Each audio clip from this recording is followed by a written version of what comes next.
Now, this sequence of the film is one that, particularly in Latin America, calls forth the most criticism. How, people ask, could you do that?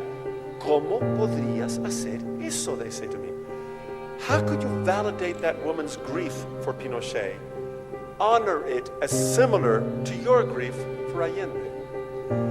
How could I extend my sympathy to an enemy who was condoning the misdeeds of Pinochet, had probably celebrated that someone like me was tortured or exiled or executed by her dying hero? What possessed me?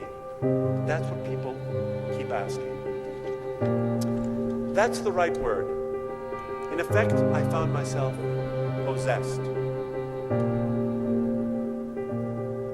I was inexplicably, uncontrollably moved by that woman's misery, unable to hold myself back, as if some deep turmoil or angel inside had welled up and overwhelmed me. Psychologists have discovered that a baby will cry more intensely and for a longer period when she hears the distressed cries of other children than if the doctor conducting the clinical trials plays back the baby's own sobbing voice. Think about it. A baby is more upset by the voice of someone else's agony than by her own troubles. The baby intensifies the cries in solidarity with the other, shares the pain, signals to the other child that he is not alone. For me, this is proof, if we ever required it, that compassion is ingrained in our species, coded inside the circuits of our brain.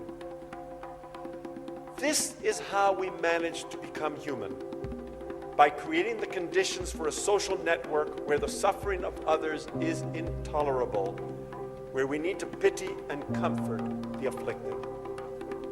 It is certainly not the only thing that defines us as humans. We are also characterized by cruelty and selfishness, indifference and avarice. But each of us can decide what defines our primordial humanity.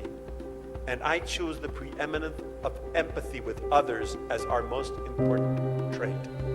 The base for our evolution, what laid the groundwork for our search for language. Language, which is what makes us who we are, whose very core is the articulation and belief that someone else will accompany us through life. Compassion is at the origin of our species' quest for the imagination, with which we can smuggle ourselves into and under alien skin.